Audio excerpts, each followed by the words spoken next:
आपका दैनिक capture news में। मैं हूं सुजाता द्विवेदी और आज का हमारा मुद्दा है देश की डूबती हुई जीडीपी यानी कि सकल घरेलू उत्पाद। भारत का जो अर्थव्यवस्था है वो विश्व की तीसरी सबसे बड़ी अर्थव्यवस्था मानी जाती है।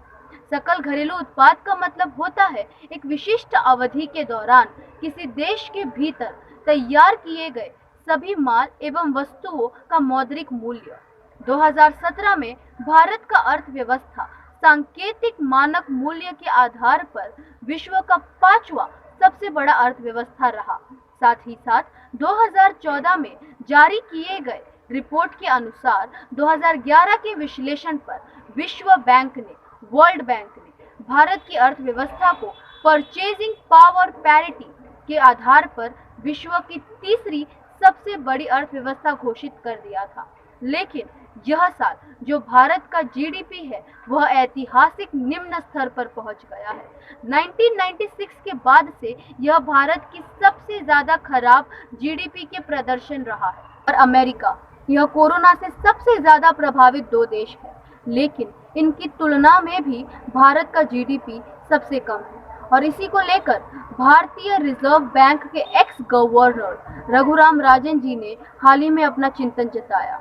उन्होंने कहा कि भारत का जो जीडीपी प्रदर्शन रहा है अप्रैल से जून के तिमाही में, जो कि -23.9% है, वह सबसे ज्यादा चिंता का विषय है।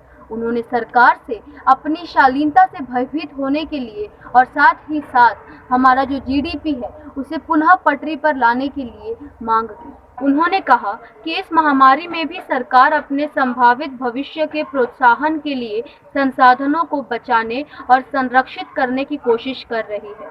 उन्होंने चेतावनी दी कि जब तक कोरोना वायरस को भारत में नियंत्रण में ना लिया जाए तब तक खर्च कमजोर रहेगा और यदि ऐसा ही चलता रहा तो आम आदमी को अपने जॉब से हाथ धोना पड़ेगा, अपनी नौकरी से हाथ धोना पड़ेगा और ऐसे तो आम आदमी का बच पाना मुश्किल हो जाएगा।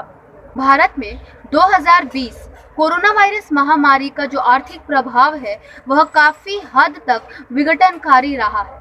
वित्त वर्ष 2020 की चौथी तिमाही में भारत की वृद्धि दर घटकर सिर्फ 3.1 रह गई है और ऐसी कई सी वर्तमान में समस्याएं हैं जो हमारे भारत के लोगों को सहना पड़ रहा है, जैसे कि बेरोजगारी, गरीबी, मुद्रास्फीति और अब ये जीडीपी के आंकड़े।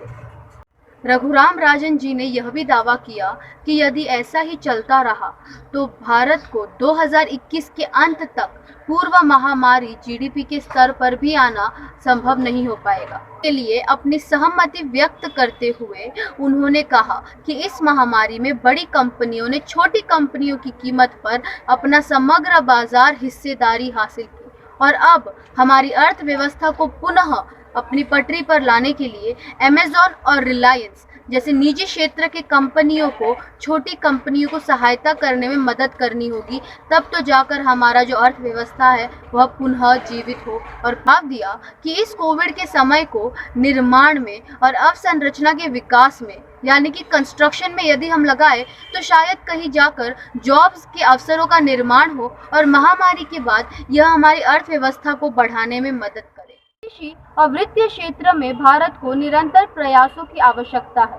साथ ही साथ भारत को अपने निर्यात को बढ़ाने की आवश्यकता है, क्योंकि निर्यात में यदि वृद्धि हुई तो राजस्व में भी वृद्धि होगी। तो ये थे भारतीय रिजर्व बैंक के पूर्व गवर्नर रघुराम राजन जी के सुझाव हमारे जीडीपी को पुनः पटरी पर लाने के लिए। लेकिन हमारे जीडीपी को पुनर्जीवित करने के लिए और क्या क्या किया जा सकता है, अपने सुझाव हमें बताएं।